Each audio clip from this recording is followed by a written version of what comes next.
Hey guys, welcome to another episode here on the Meek Bros Entertainment Network.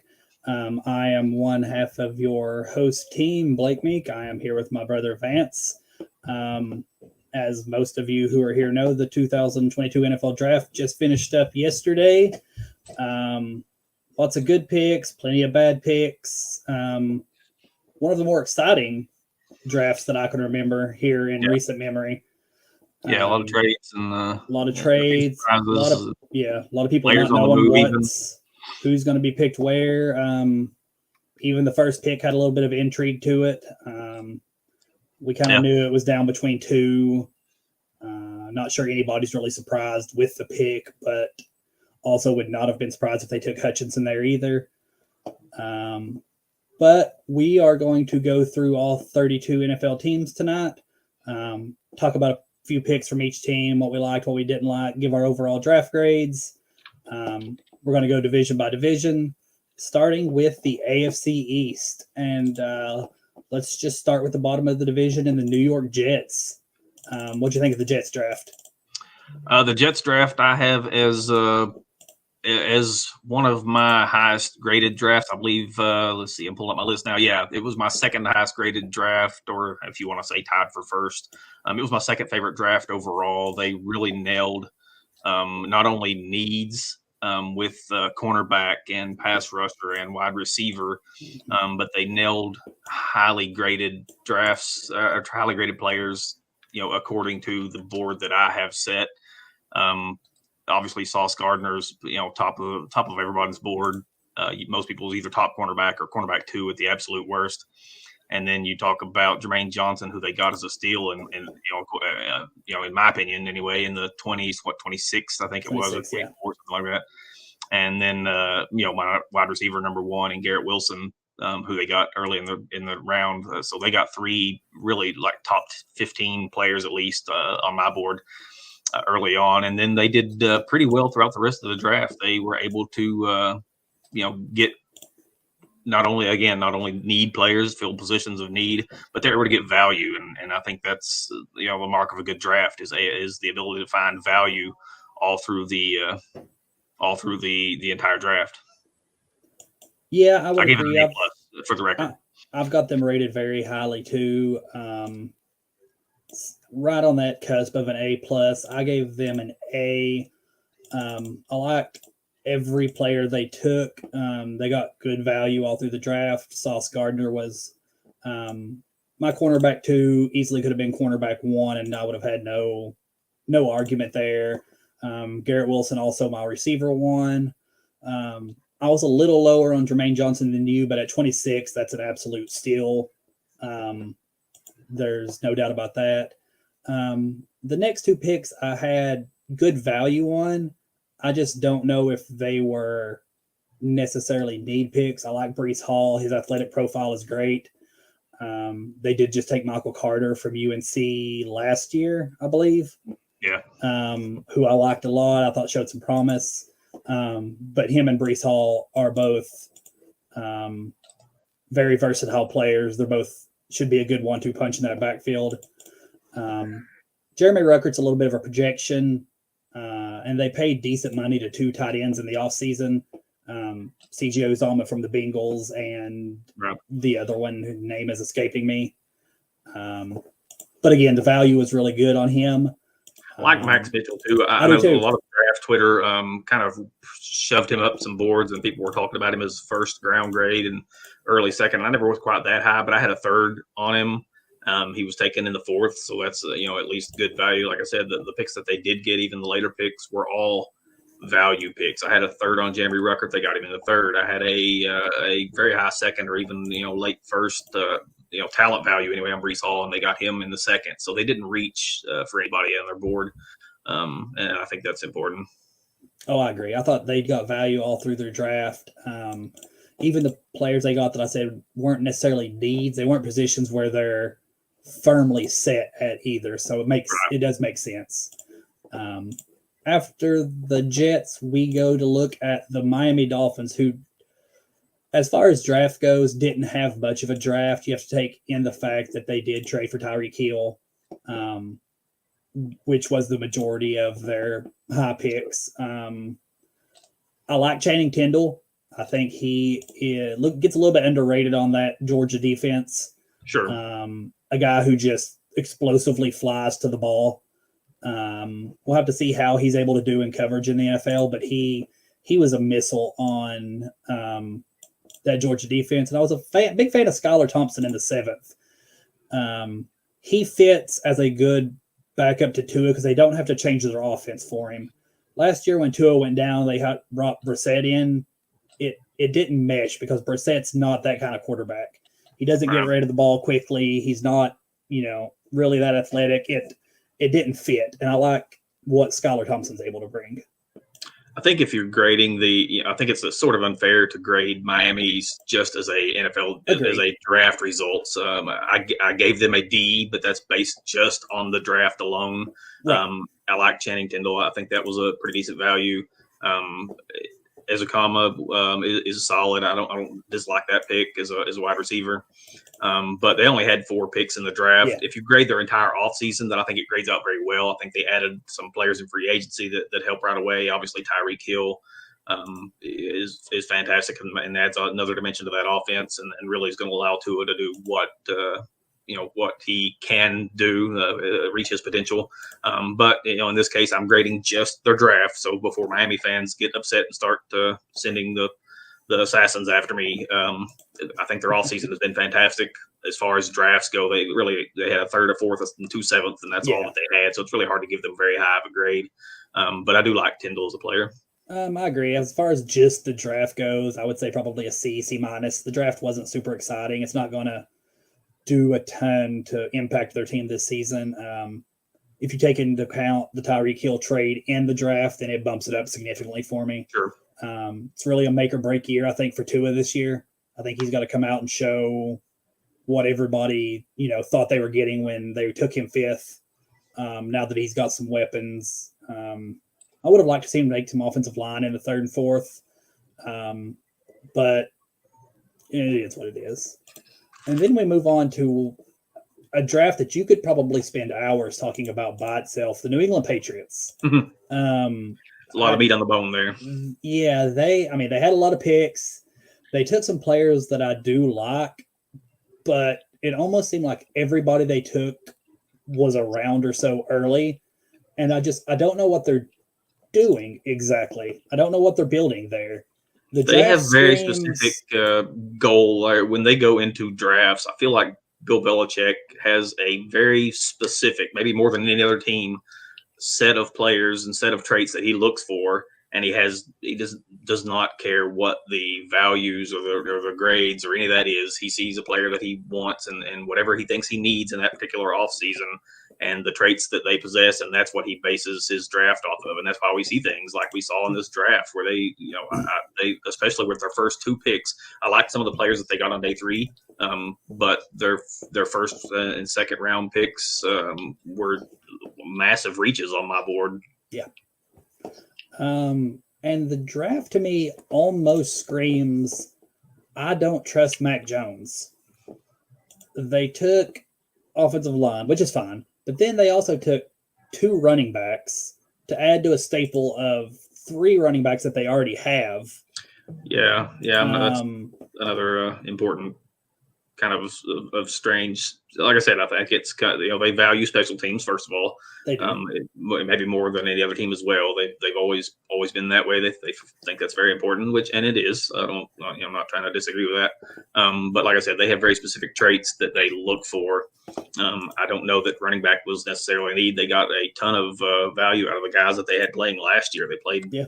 They were as good as it gets really at running back. They needed speed on offense. Okay, cool. But you didn't have to take Tyquan Thornton in the 2nd round. You probably could have got him in the 4th round or the 3rd at the absolute latest. Yeah.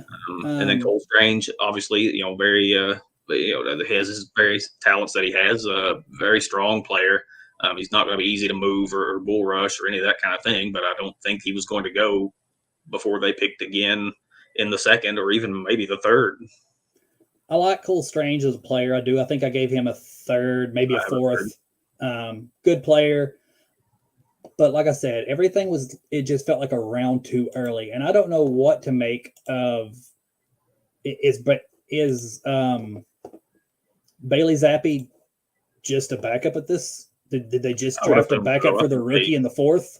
I think they trust. I think they trust the Mac Jones, and he played well as a rookie last year.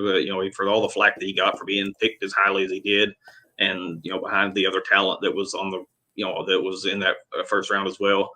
I think he played well. I think he may have outplayed pretty much everyone else, at least as far as rookie quarterbacks go. But I don't know exactly who their backup is offhand. I didn't pull up a depth chart or anything, but I think they need a backup quarterback. Sure, they probably do.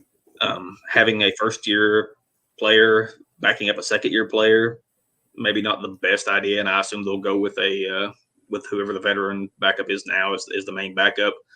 But if Mac Jones continues to develop and keeps playing well and keeps getting better, and then the rookie Zappi is halfway decent, then you've got a pretty good backup quarterback for the time being.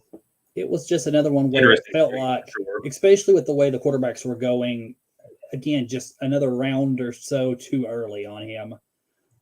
Yeah, and you could argue that a better quarterback, or at least a more highly graded quarterback, was still on the board because Sam Howell was still out there at that point. He was. But I don't think Sam Howell fits.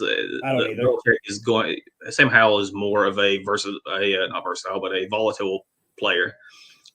Whereas Bailey Zappa is more steady and less mistake prone, and more of a pocket quarterback. And I think that's probably why they chose him over Howell. Belichick likes his quarterbacks that come in and operate within the system, and Sam Howell at UNC operated he had to some degree, operate out of the system. And I don't think that Belichick wants that as much as other teams do. Sure. Now moving on to probably, I would have to guess, the Super Bowl favorite this year, or one of the Super Bowl favorites. Buffalo Bills. I like what Buffalo did. Me and Kyer Elam have a very strange up and down thing here. But I think the Bills were a very good fit for him. I think that they're going to be able to develop him and get more out of him than a lot of other teams did. I really like James Cook. I thought he was the better Georgia running back. He gives them a little explosiveness out of the backfield in the passing game.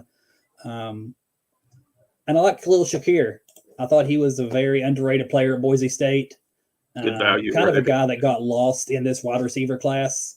Yeah.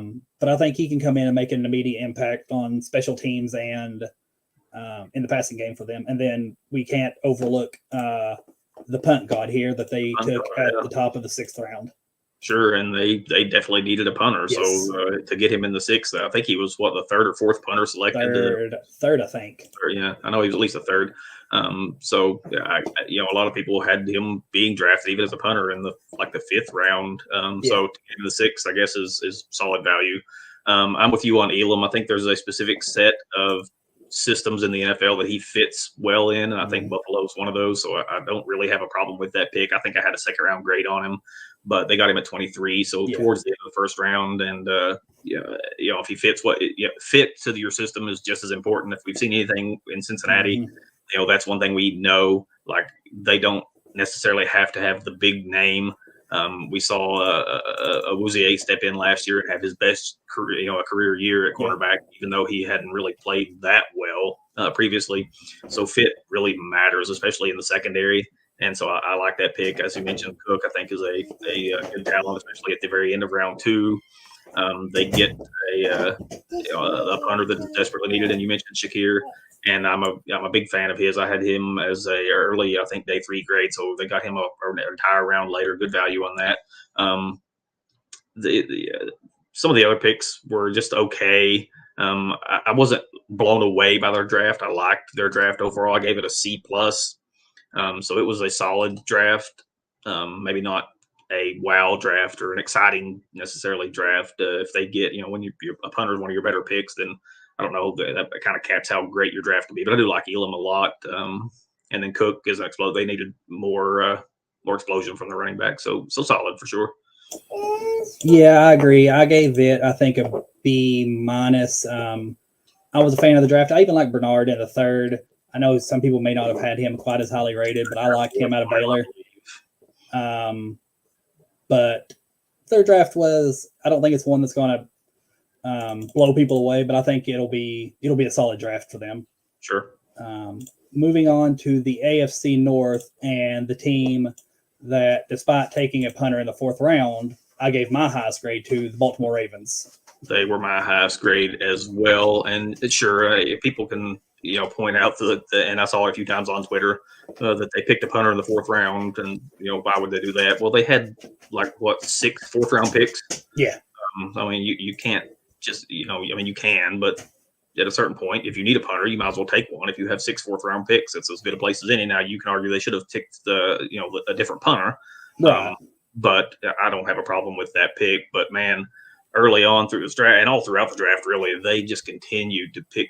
Every time their pick would come up, as a Bengals fan, I was like, please don't pick this guy. And then they picked that guy. They got Kyle Hamilton, of course. This is a team that developed Ed Reed into one of the great safeties of all time. And, yeah, you let Kyle Hamilton drop all the way to 14, and they snap him up there. Tyler Linderbaum is a guy that Bengals fans really wanted. He's obviously a great center, and you can talk about his arm length and such, but at 25, to get that kind of technician and that kind of player, you can't argue that at all. They got David Ojabo, who was a top 15 pick before his injury. Mm-hmm. If he comes back and is able to get completely healthy going forwut, then that's going to end up being a steal in the second round. Travis Jones, most people had as either early second, late first, got talent, and he fits what they want to do as well. They got him in the third. Daniel Falele, fourth round pick, offensive tackle. I had a third on him. They got value on him. Jalen Armour Davis, I think I had a fourth, so we got him right about where it's value. Charlie Kohler, just on down the line, they got players that ahead or got value on pick after pick after pick. That is just an amazing draft. I had an A+ grade on them, also my one. Yeah, it was phenomenal. Their first 3 picks, I had top 10 grades on. So that tells you how good of a draft it was. Mm-hmm. Travis Jones, I wasn't quite as high on, but he fits the Ravens like a glove. Yeah, he fits the Ravens excellently. Again, like we said, that fit matters as much as anything else, and he'll step right in. Daniel Falele is. I have no idea if that's the correct pronunciation. I have no idea. Probably not. But if they can develop him, he has huge right tackle upside. Kid is massive and can move fairly well for his size. And that's another player that that's kind of a profile they've looked for. They do not mind those big gigantic tackles at all. My kid has locked himself in the closet. I was looking there. Well, don't go in there. And then Charlie Kohler and Isaiah Likely, 2 more tight ends that they can just spread out and have Lamar Jackson throw the ball to. Now, I do question not getting a receiver, especially with trading Hollywood Brown. They traded Hollywood Brown, and if you're factoring in everything else, then certainly that was the one negative of the night because they traded him away. Now, they got a first-round pick out of him, and I don't understand. I don't know. Arizona thought he was a first-round pick worthy, but I don't know. But they got a first back, so you can't knock that. But yeah, I think that's the one area where they're weak, man. They're going to load up on tight ends. Maybe they'll run some 2 or 3 tight end sets. Oh, I'm sure they will. They like to do that anyway because of Lamar Jackson and how the way he plays. But I really love it. Yeah, I gave it an A+. They were my number 1 draft. I'm going to let you start talking about the Cleveland Browns draft as I take this thing to the living room. Live. Baby. Never do live. What do they say? Never do live TV with kids and animals. This is a real TV, but we'll go on to the Cleveland Browns. I was not really a big fan of what they did. Now, again, we're talking about a team that didn't have a first-round pick, and they didn't have a second-round pick. So the Browns' first pick came early in the third round. They picked Martin Emerson, a cornerback from Mississippi State. He played, he's got some things about his game that are likable. I had a third-round grade on him. It was a little bit later third round, so it wasn't really a big-time value pick. David Bell's another guy that was okay. That's about where I had him slotted in at as well. They got him in the third. Perrin Winfrey was one pick that I did really like. They picked him up all the way in round 4, so definitely got some value there. They picked a kicker in the 4th round, and I realize as a Bengals fan, it's hypocritical to somebody else picking a kicker high, considering what happened in Cincinnati this year with their kicker spot with McPherson. But that's always questionable, even if it works out sometimes. And I just realized they picked 3 different players from Oklahoma. I didn't even notice that before. But regardless, Jerome Ford I do like as well, the running back from Cincinnati. So they had a few players that I liked, but the value, other than Winfrey, wasn't really all that great. So the Browns got a C- grade from me. It was okay. It was, like I said, they got a few players that I liked, and they got players at positions that they needed. They needed cornerback help, and they needed some receivers. They got a couple of receivers, Michael Woods from Oklahoma as well later on. They got another running back to add to the stable, and then David Bell, I think, will probably play fairly early and contribute on his end. Excuse me.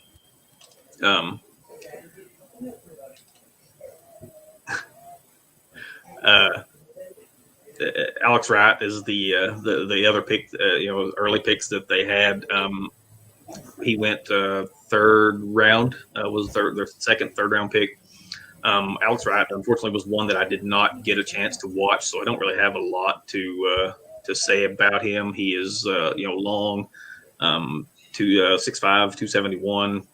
So there's definitely some potential there, it looks like, and he should also slot in and kind of at least enter a rotation and get some playing time. I don't really have anything else on the Browns draft. I've stalled as long as I could. So what I'm going to do, we've talked about the Ravens and we've talked about the Browns. I'm going to go ahead and bring up the Steelers. The Steelers are a draft that I did not want to like as well. But I mostly did, and this is despite the fact that their 1st round pick wasn't necessarily. Oh, here comes Blake back, maybe. So before we get to the Steelers, we'll go ahead and let Blake jump in here. All right, 1 mild breakdown later, here we are. We still talking about the Browns? Yeah, I was actually getting ready to move on, but since you're back, we can go ahead and you can give your Browns thoughts. The Browns, a little bit like Miami, they did have more draft picks, but they were nothing before the 3rd round. Right. But I did like what they did. For the record, I liked a little more than that. I like Emerson in the 3rd. I thought that was good value. I like David Bell. I think he can be good opposite of Amari Cooper. Perrion Winfrey in the 4th was good value as long as you do not ask him to stop the run because he can't. And I like Jerome Ford a lot. I know they've got 2 stud running backs, but I think Kareem Hunt's a free agent after this year. He is. Cade York in the 4th was a little early for my liking, but punters were going at that point, so why not? I would give it. I think I gave it a C+. An okay draft. They don't have any kind of big player at the top to headline it, but it was pretty solid. All right. Well, we'll get back on track here, and we'll get to the Steelers, who we were getting. I was getting ready to move on because I ran out of things to say about the Browns draft while you were gone. But the Steelers were a draft that I didn't start out with loving anyway. I have Kenny Pickett as my quarterback too.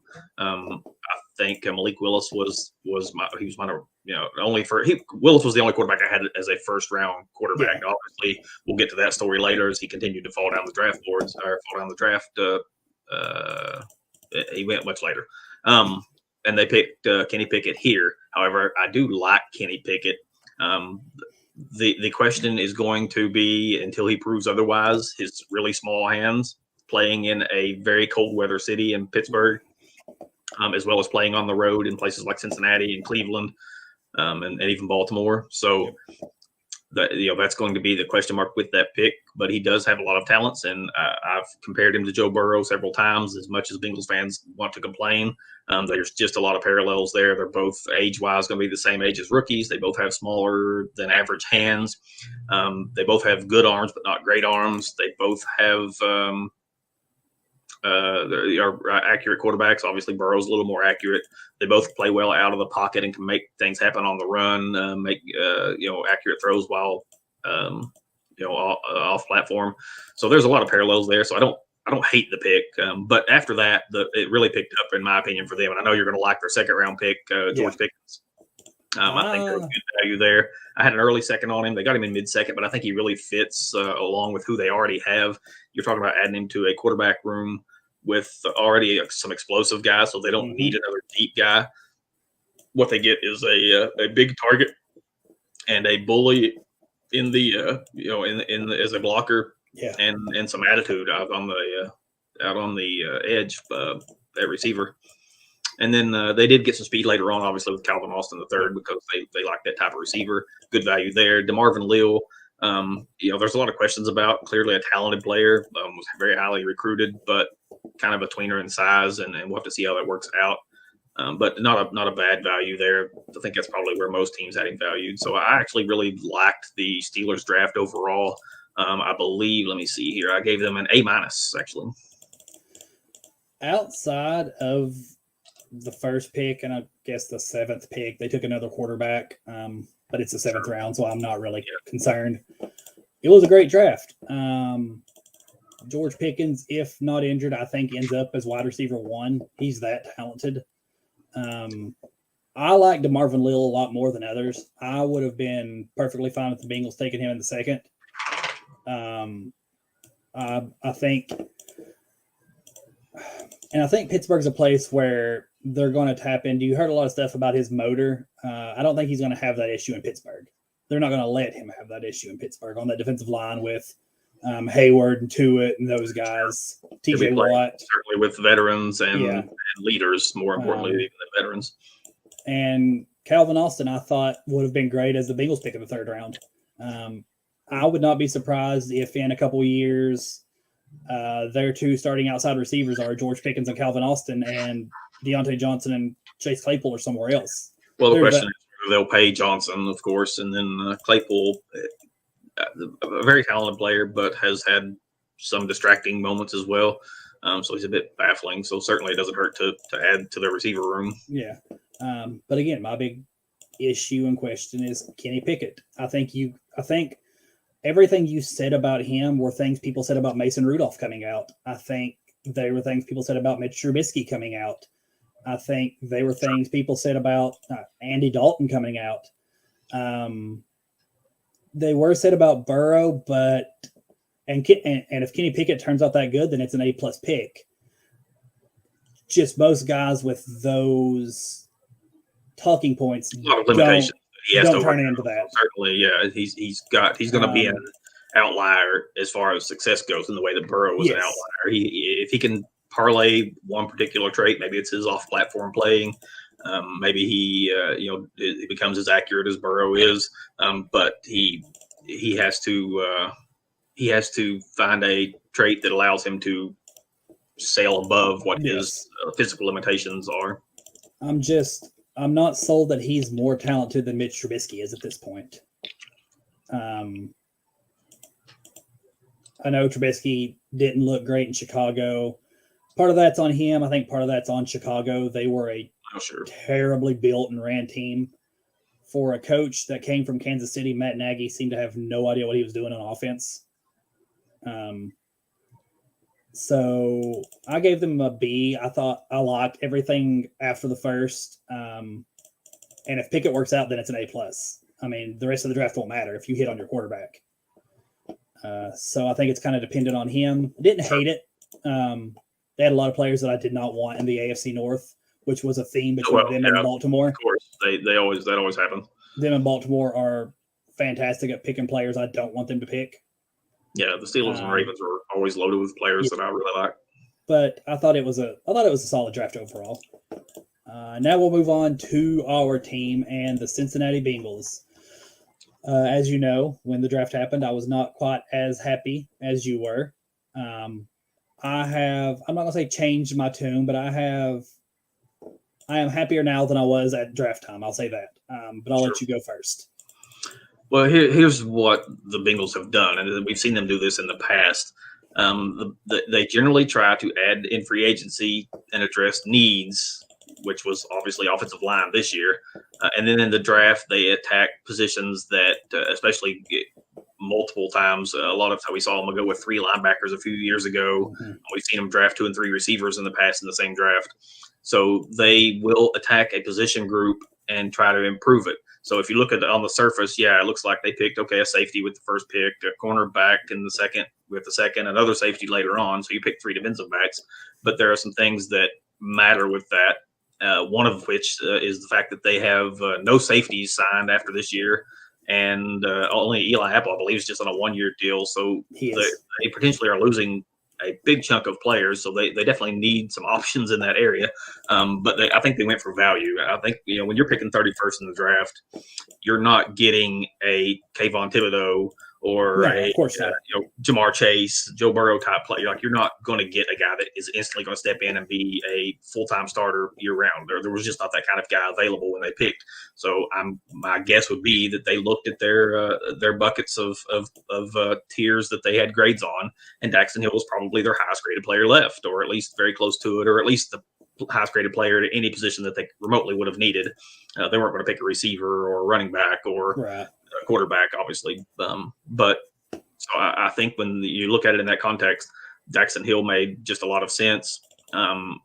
They went into the second round and picked Cam Taylor-Britt. I tweeted here, I think about a month ago, that once I kind of got to see some of his tape, that I thought that if the Bengals wanted him, they were going to have to trade up to get him, which is exactly what happened. They did move up in the second round and picked him. I think that's a really good pick. I think he's got a ton of potential. He's a great athlete. If you saw the video of him on Twitter doing backflips and jumping over the blocking pylons, and he's very athletic, and that's the bigger thing. You go on and you look at Zachary Carter. If you look at his RAS, it was over 9. Tyson Anderson, another great athlete. Jeffrey Gunter also, his RAS was over 9. So they went after guys who are good athletes all through the draft. They addressed the secondary that they may need very quickly. Tyson Anderson, a really good athlete. I didn't get to watch his tape, so I don't have a grade specifically for him, but it seemed to be a pick that a lot of people liked. I was watching Bleacher Report's coverage of the draft at that point. They really liked the pick. Cordell Volson was really the only pick that I wasn't as big a fan of. I had a 5th on him, so they reached a little bit for that one. I think he's got questions about, and he's obviously probably going to move to guard. His feet are a little bit slow for me. He doesn't move real quick. Tested well, I believe. I think he was, he's a good athlete, but his heavy feet. And so we'll see if that can adapt to the guard position a little better than it would the tackle. So I liked a lot of their players. Zachary Carter was a guy that I think I had a 4th on, so maybe they reached a little bit on that one. But again, good athlete. I gave him a B overall. I think they got, again, Hill and Taylor-Britt are both really good athletes and at a position that they're going to need really soon. Yeah, I think this is a draft that, as do a lot of later, when you pick in the later of the first round, this draft is going to look better in 2 years, 3 years than it does now. Hill's going to get on the field some. He'll have a limited role, I think, outside of, obviously, barring injury. Sure. If there's an injury to, Bale or Bates or probably even Mike Hilton, he's probably the first guy in line for all 3 of those. I would assume so, yeah. But outside of that, he's probably going to get some looks at this as the second slot guy. He'll get some looks at the third safety. And I think they could run some 3 safety looks this year. They did a little bit with, especially considering how athletic he is. So I think he'll get some packages that get him on the field some. They did some with Ricardo Allen last year. Right. And he's more athletic than Allen is. Yeah, he'll play that role. But next year, there's zero chance, in my opinion, that the Bengals bring back both safeties. Yeah, I don't think I think that for the Bengals, and we can talk about on another show about the way the Bengals do their finances, but there's just no way that they're going to pay Jesse Bates, $14, $15, $16 million, whatever it is that he's asking for. And then Joe Burrow's contract coming up, Jamar Chase and T. Higgins contracts are coming up. Jonah Williams is a 5th. They just picked up his 5th year on his deal, and he's going to want to be paid. Maybe not top of the league, maybe he's going to want paid. So I think they're going to have to pick between a few of these positions and who they want the most. And I think if I was them, I would rather have Higgins and Chase. So if that's what it comes down to, then I think that I think that Bates probably is the odd man out. I do question a little bit Hill at free safety. I think he can play it. He didn't play it a ton at Michigan. He was a lot more in the slot, in the box kind of guy. Yeah. I like Cam Taylor-Britt. I thought he was going to go at the end of the second round. He did. If you look at Carter, the pick we have at the end of the third is essentially a fourth rounder. I don't think it was, a bad pick at all. 31st pick of the round, yeah, sure. And something they did, even with their seventh round pick in Gunter, they got very, very athletic. Sure. They took athletes, and that's something that, a few years I think ago, other than Volson, and I don't remember what his RAS ended up being, but I think it was a little bit lower. But if you move him to guard and you use his pro day numbers, it was still like a 9. Oh, was it? Okay. Yeah. But a few years ago, this team, I can remember this team being slow, and that's the thing, and they're not now. They've been guilty of picking for need and reaching for need at times in these drafts. Very famously, they needed a center a few years ago, and the one that they actually wanted was taken a pick ahead of them. Mm-hmm. And so they reached and grabbed Billy Price, who did not work out. Let's just say that.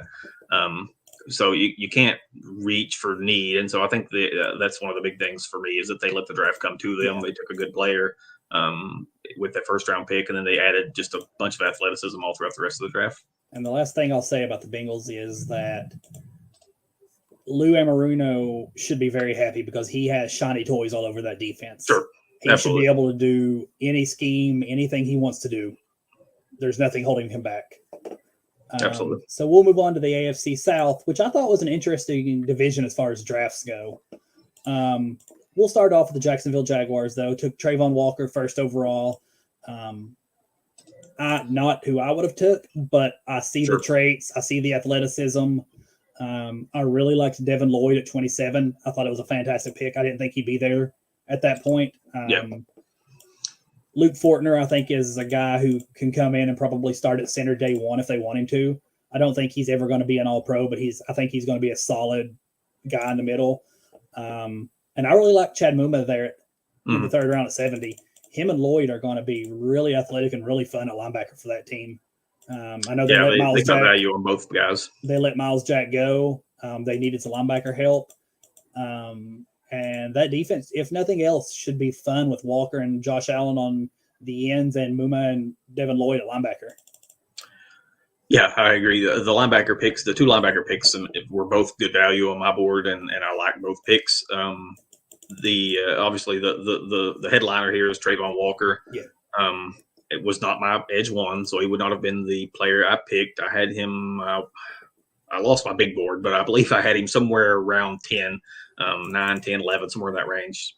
So it's not as though he was a huge reach, and this edge class was really talented. So you could make arguments for 4 different guys to be the number one pick. Yeah. Just at the edge position, not counting some of the other positions. But so I like Walker as a player.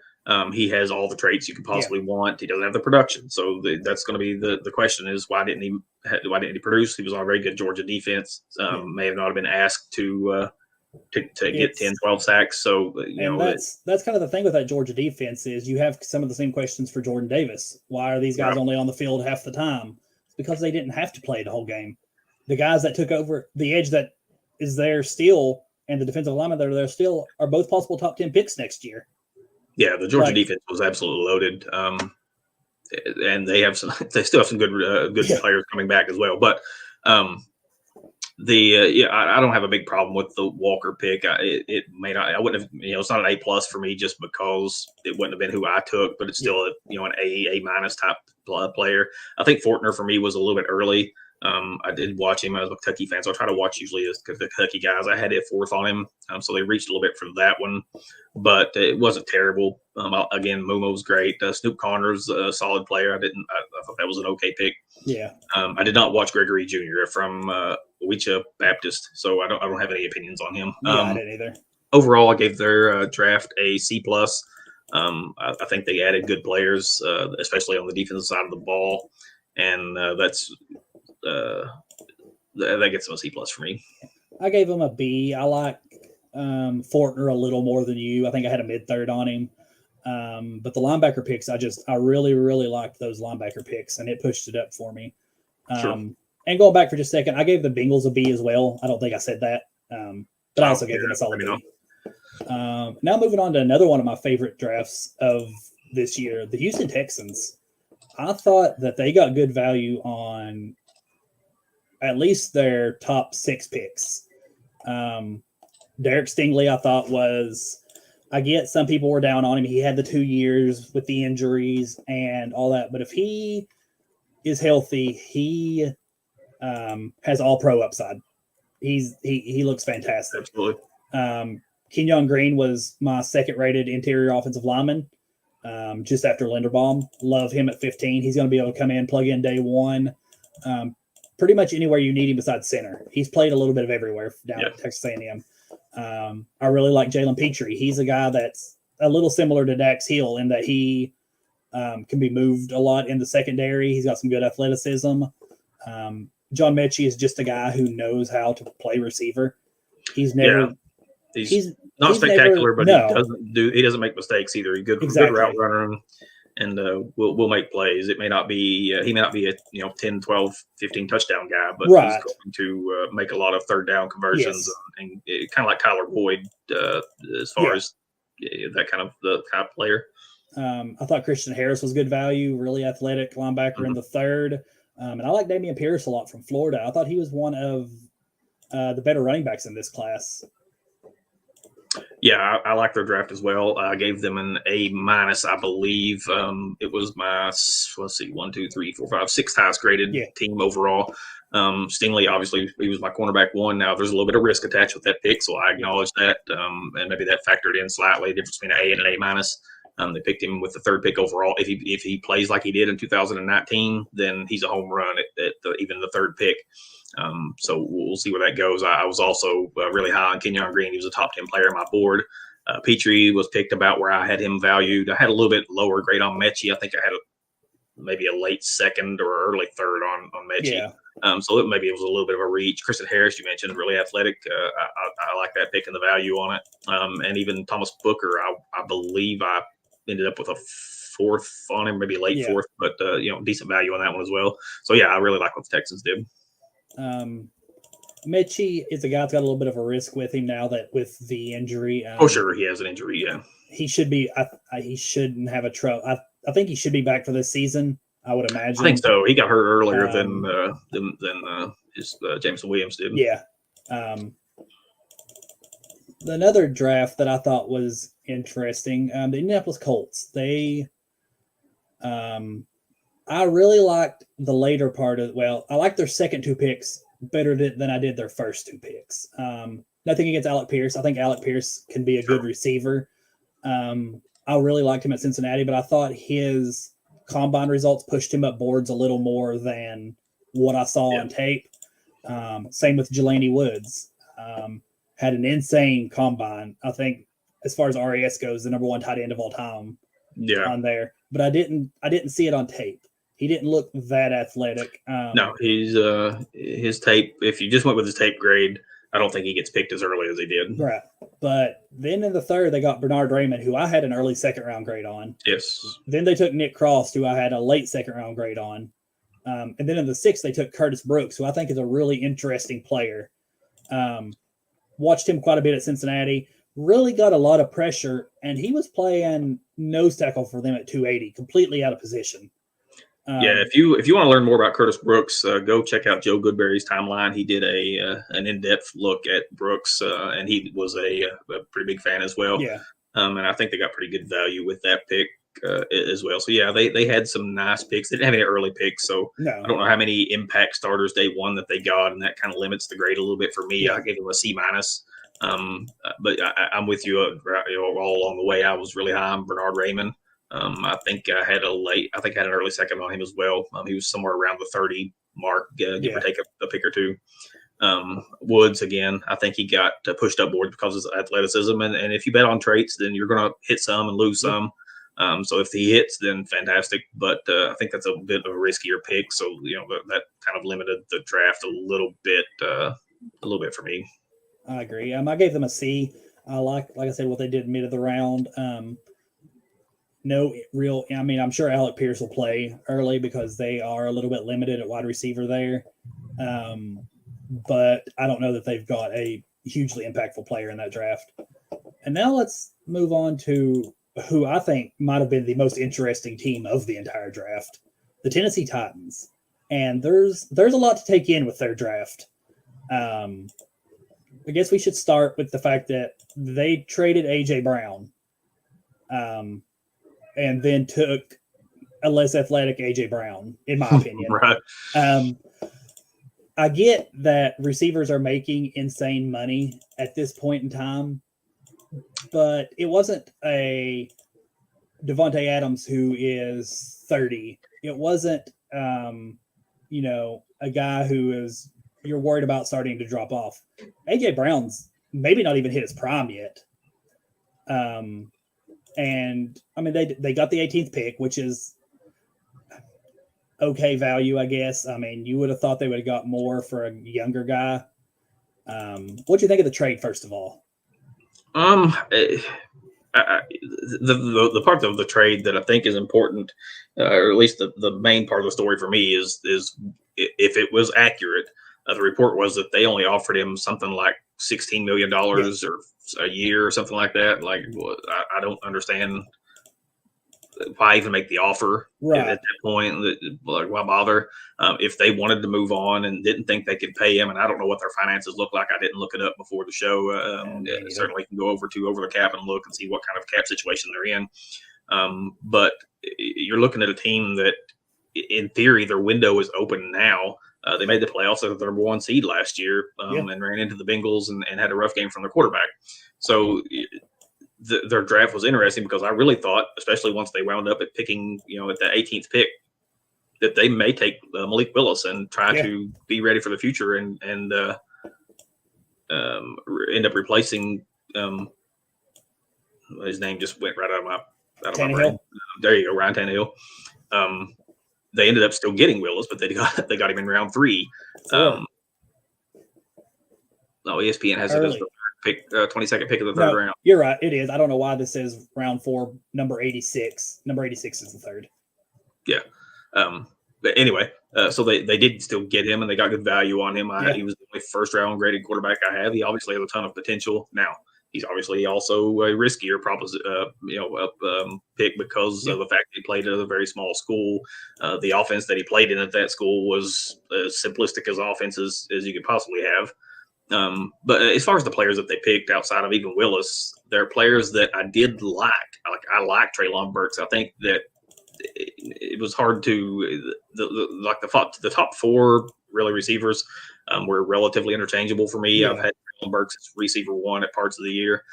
He doesn't win the same way as some of the other receivers are. So he wins, as you mentioned before. AJ Brown is a pretty good comparison. He's going to take short receptions and then turn them into long plays because he's really good with the ball in his hands. Roger McCreary is a player that I really liked. I didn't have quite that high of a grade on him. I had him as a later second round grade, mainly because of the lack of length that he brings. He has really, really short arms.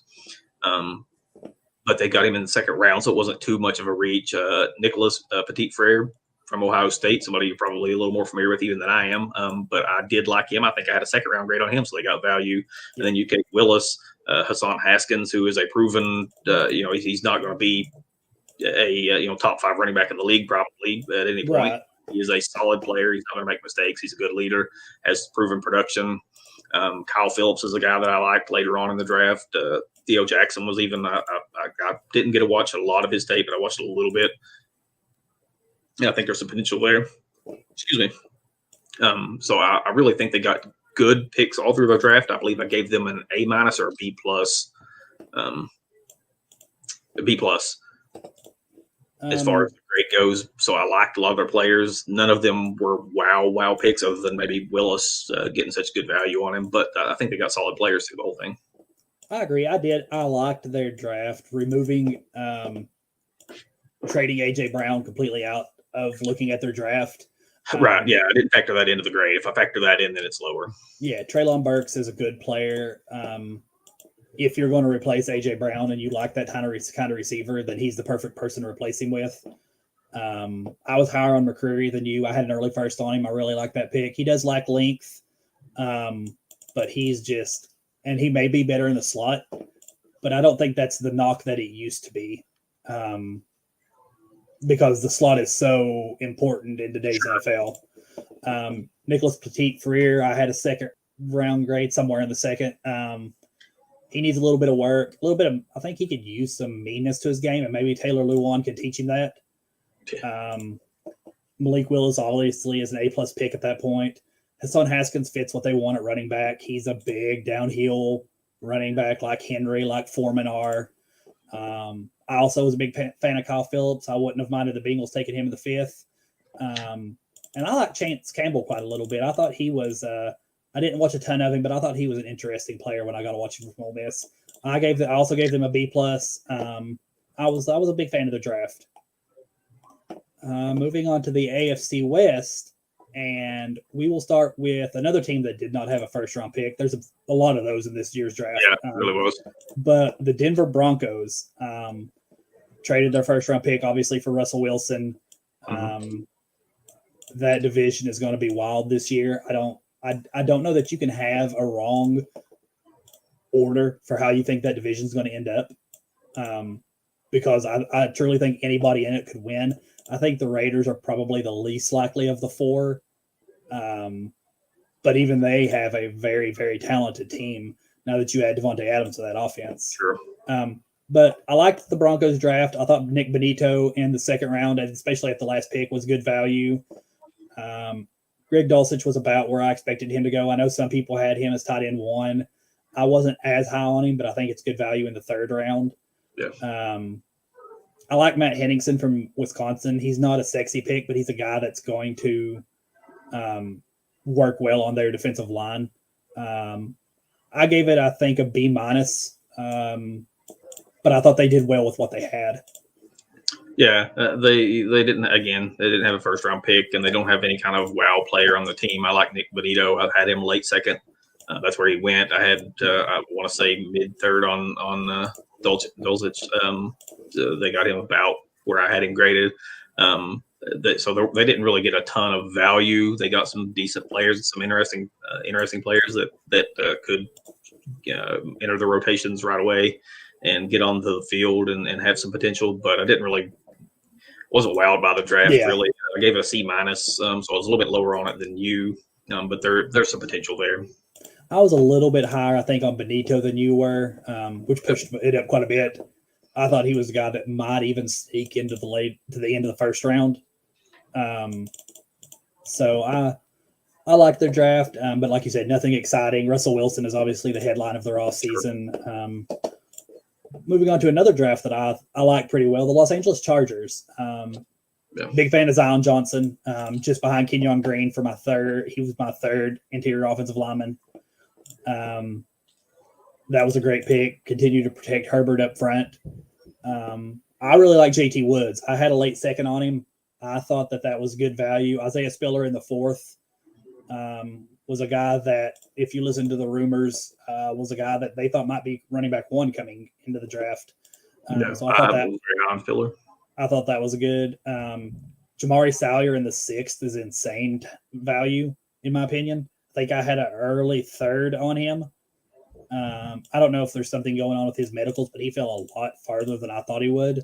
I didn't hear anything on it, but in the coverage that I watched, obviously I don't have the sources to know whether he did or not. But you'd think there'd have to be some reason that he fell down boards. I just didn't hear if it was, but I had a third on him too. And then even Ogbonia from UCLA, I was a fan of. I think I had probably right around that value, 5th, late 4th round, something like that. But I thought they did very well with what they did. Yeah. Again, Spiller was a guy that I was really high on.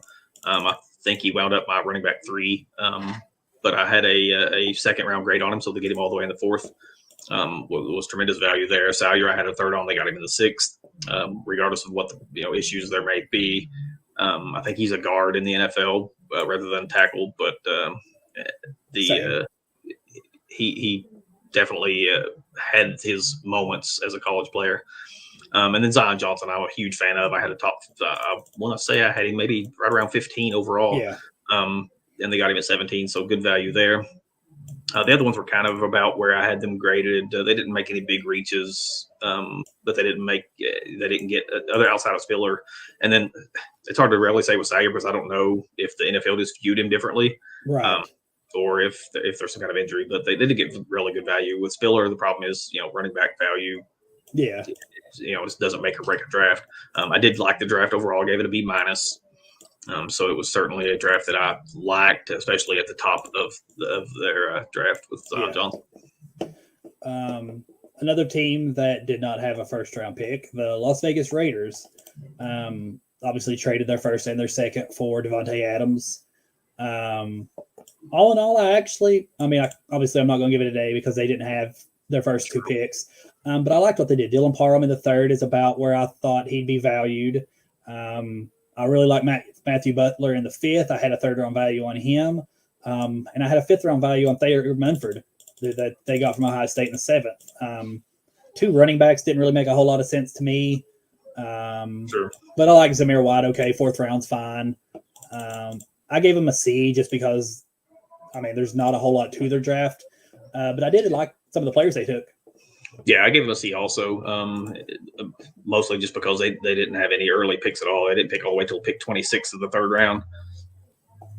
Parham is a guy that I did like. I think I had an early third on him. So and Munford was another guy. I think I had a fourth on him rather than or maybe a fifth. But they got value with that. But it's they just didn't have a lot of picks. They didn't have a lot of picks that were really high for picks. They had seven of their six picks. Two of them were seventh rounders. Yeah. And then two of them were running backs. So it kind of limits. I had a C, or I might have had a C minus. Yeah, C minus on the Raiders. Then moving on to the last team in the AFC, another team that is probably one of the Super Bowl favorites. Another team who I thought had a very, very good draft is the Kansas City Chiefs. Came out and traded up with the Patriots to get Trent McDuffie at 21.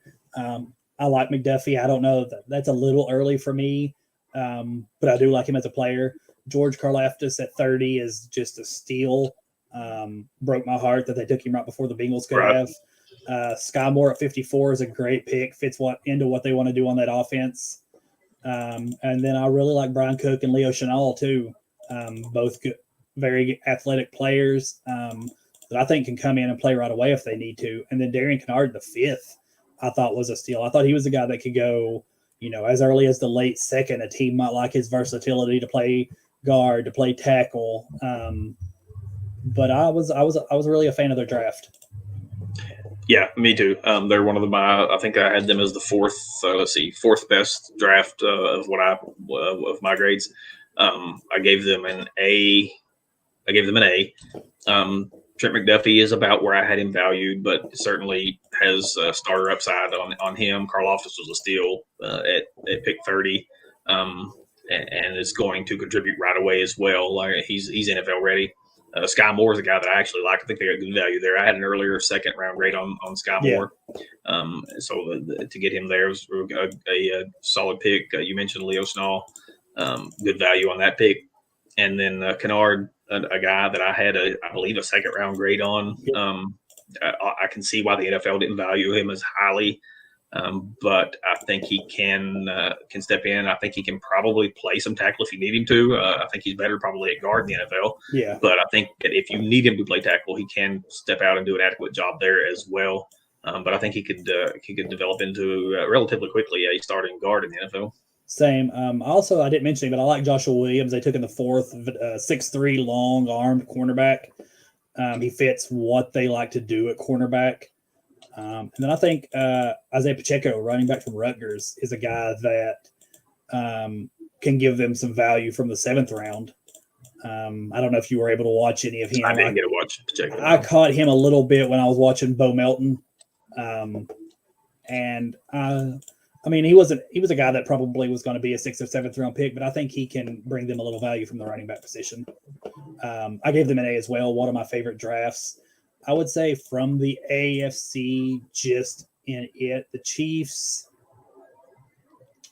the Ravens, the Jets were probably my top three. They were my three favorite from the AFC. Yeah, I think that's the Texans were right behind them. Yeah, I think those were easily the top four in my opinion. They all three got great value. All three had some guys that fell to them that I don't know how they were there. And sometimes in drafting, luck is as good as anything. You can, I mean, outside of an accident to Kyle Hamilton at the end of the year, there's no chance he's there at 14. It's important to remember that when we do these draft grades, we don't know how they're going to end up. It's going to take 2 or 3 years before we can really go back and look and fairly grade these players. But it's always fun to take a look and kind of compare them to the boards that we had through our own viewing of the players, and what we were able to glisten from either watching, listening, or reading about, or whatever the case may be. Yeah. We are sitting at an hour here tonight at 10:45. Do we want to go ahead and do the NFC, or would you like to do it tomorrow? You know what? Let's just go for it. Okay. Then let's start with the NFC East and another draft that I really, really liked, the New York Giants. I don't think things could have failed more perfectly in the first round for them. They got edge 1, they got tackle 1. To me, I know not everybody had him at tackle 1, but they got at 2 huge positions of need.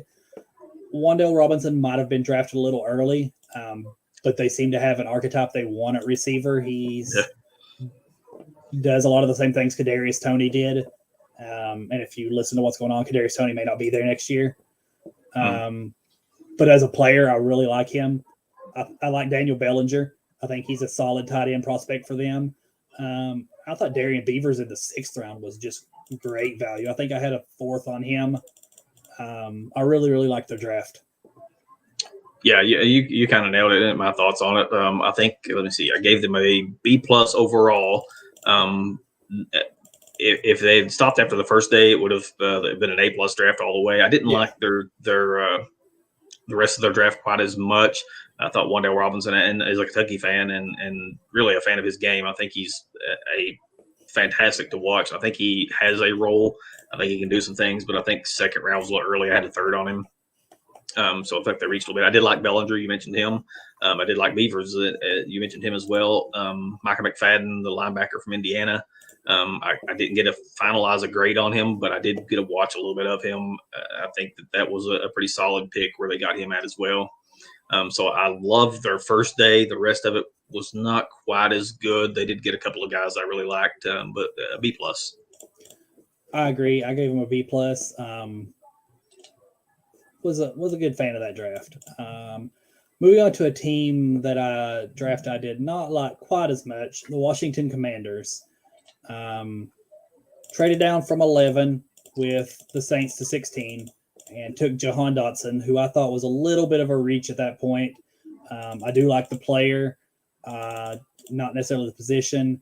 They really like their Alabama defensive lineman. And in Washington, Darian Mathis probably spells the end for the defensive lineman whose name is escaping me, who's free agent this year. Payne. Yes, Daron Payne. I thought it was a little early for Brian Robinson. He is a battering ram of a running back, but sure. I don't know how much he brings outside of that. Sam Howell and Cole Turner in the 5th do save it a little bit for me, though. I thought those are both good value picks. I gave them overall a C+ just because I thought they reached a little bit on their first 3 picks. I gave them a C+ as well. I'm with you on Dotson. I had him graded a little bit later, late 1, early 2, probably. But there's no doubt that he will get some touches and he's going to get some opportunities to shine playing opposite of Terry McLaurin. So I don't dislike the pick too much. Mathis was a little early for me, but you mentioned Howell and Turner, both of those 5th round picks. I had higher grades than both of them, and I wasn't quite as high on Howell as you were because I think he's a little too frenetic, and I think he's going to have to change his game some to fit in the NFL because he panics and tends to run a little earlier than he needs to. But I think he has loads of potential. Obviously, he has a really good deep ball. So getting him in the 5th round is certainly a fantastic pick, either way you look at it. And then Cole Turner, was solid value as well. I like both of those picks. So C+ also for me because of the 2 5th round picks. And I do like Dotson as a player. I think he's really good. Moving on to a team that had had a good day or a good draft. I mean, if you want to call it draft, the Philadelphia Eagles. I liked their draft just in general, but also trading the 18th pick for AJ Brown to give Jalen Hurst another weapon is great. Jordan Davis, we all know about him, an absolute mammoth man and athlete. Going to be able to step in day one on that defense, stop the run. He's going to have to show you that he can give you something on passing downs. I think with that athleticism, if you can have him not be winded and play more snaps, I think he can give you something. But that's not necessarily his game. Cam Jurgens, I think, was a good pick. I was watching the Bleacher Report draft coverage, and Jason Kelce loved him. That was one of my favorite moments of the draft. Is the Eagles drafted a center, and Jason Kelce was waiting to evaluate his own replacement. Yes, eventually. He actually said the Eagles asked him to do some work on some of the centers for him. Nakobe Dean in the third. I know he's got the injury issues, but that's just crazy value. And I know there's some injuries and retirement stuff, but I think Grant Calcaterra is a good value in the sixth. The talent's there if he can get on the field and play for you. I gave them a C. I do like some of the players they got. Nakobe Dean, before injury issues, kind of cropped up that I didn't know about. I had a first round grade on him. So if he gets back healthy, then clearly they got a really good talent there. They only had 5 picks, and so it's important to keep that in context. That kind of limits their grade. Jordan Davis is a fantastic player, but you got to know going in that he's not going to be an every down defensive tackle. He's going to probably play first, maybe second downs. So he's going to be limited in what he's able to do. Jurgens is a good player as well. They picked another inside linebacker later on in Kyron Johnston. So you took 2 linebackers out of 5 picks, a center and a nose tackle. So it kind of limits the overall grade for me. I give him a C-, but I do like some of the players they got. I think they got some good talent. And with Nakobe Dean, they may have hit a home run with that third-round pick. I gave them a B. I liked it more than you did. I think Jordan Davis and Nakobe Dean can both be dominant players if they're used correctly. Obviously, if Dean can can get over the injury concerns. I think if you throw in the AJ Brown trade, it's an A+ day for them, though. I think that is the most important thing that happened. If you factor AJ Brown, definitely a nice weekend for them. Moving on to the Dallas Cowboys, an interesting draft, I guess, is what I would say. I know you were pretty high on Tyler Smith. Not everybody, especially the Cowboys fans I follow, were. They were not very happy with the pick. Every one of them predicted Sam Williams in the second, and that came to fruition. Sure. I think Jalen Tolbert the third was a good value. Jake Ferguson in the fourth was okay. I had him right around there. And I like Damon Clark from LSU in the fifth, but he's a guy that's going to be out the whole season. Yeah, he's got injury issues and fairly serious injury issues. So I gave it a C. I don't think they did anything that was offensive. But there was nothing that I looked at and said, that's a great pick. Yeah, I think they got a lot of solid picks according to my board. Yeah, so you mentioned Tyler Smith. He's a guy that I had. Excuse me, I had a second round grade on, but I told people to be careful. He could sneak into round 1 because he's that type of talent. Yeah. When the run is a run blocker, and he's going to be a guard in the NFL, in my opinion. Yeah. But as a run blocker, he is absolutely nasty. He wants to destroy everyone he meets as far as out the run game. So I don't really hate that pick. It's a little high, but I don't hate the pick. Sam Williams, another talented guy. There was some off-field issues, I believe, that were kind of involved there, but another talented player, certainly value-wise, not a bad pick. Tolbert, Ferguson. Well, let's go on down the line. Devon Clark, if he gets back and is healthy, then could be a home run pick. Even John Ridgeway picked later on, big nose tackle. I like him as well. Harper, I only got to see it just a little bit of, but people seem to like that pick quite a bit as well. So, a lot of solid picks. I don't think anything spectacular. They reached a few times, but not big reaches. I gave them a B minus. Moving on to the NFC North, the Detroit Lions. I know the Lions on a lot of people were some of their top 5 drafts. I didn't love it as much as other people seem to. I knew they were taking Aiden Hutchinson. I don't think it's a bad pick, but it's not who I would have took. Trading up to 12 for Jamison Williams. I know a lot of people really liked that. Them not having to give up a first next year helped my grade on that. But you traded up for a deep ball receiver with Jared Goff as your quarterback. I don't know how that's going to work out. I do like Josh Pascal from Kentucky. He's a versatile guy. Played defensive end on early downs. Could kick into 3-tech for you. Kirby Joseph was good value. I like Chase Lucas in the 7th. He's probably a slot guy, but I think he's got some talent. I think it was solid. I think it was exciting for Detroit fans. I get it with Aiden Hutchinson and Jamison Williams. I just wasn't as high on them as some people seem to be. Yeah, they were kind of a tough grade for me because I'm not sure how I feel about Aiden Hutchinson. Obviously, I understand the pick, and I'm not knocking the pick at all. It wouldn't have been my selection, but I didn't penalize them for that one. Jamison Williams is another guy that's hurt. He probably is not going to start the season, barring spectacular return. But if he's healthy, then I think he probably winds up wide receiver 1 on most boards, especially in the NFL. Probably. And they definitely need, receiver is a big need for them. They needed some more talent, and some top end talent in that receiver room. Josh Pascal, a little high for me. I had him as a 3rd rounder. Kirby Joseph, solid. Malcolm Rodriguez, really talented player, really smart player. Yeah. But small for a linebacker. So they had some guys that certainly I like, but there's they need some things to go right for them. They need to hit on a few of those guys. They need Jamison Williams to get healthy and be the same guy he was at Alabama. It wasn't one of my top 5s. I gave it a B. I liked it pretty solidly, but they had a couple reaches there. I agree. I gave them a B minus, I think. Again, they didn't do anything that was terribly offensive. If they'd have gave up a first next year for Jamison Williams, it would have been much lower for me. Not doing that made it look much better. But yeah, B minus. Moving on to the Chicago Bears, who were interesting. A team that had 11 draft picks, but only 3 in the first 4 rounds.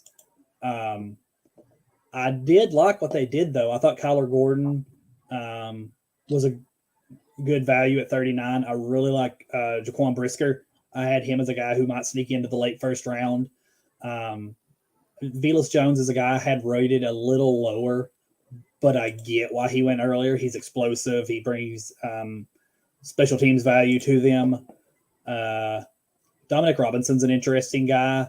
I believe he played receiver earlier in his career. I think so. I think he moved receiver to as an edge rusher.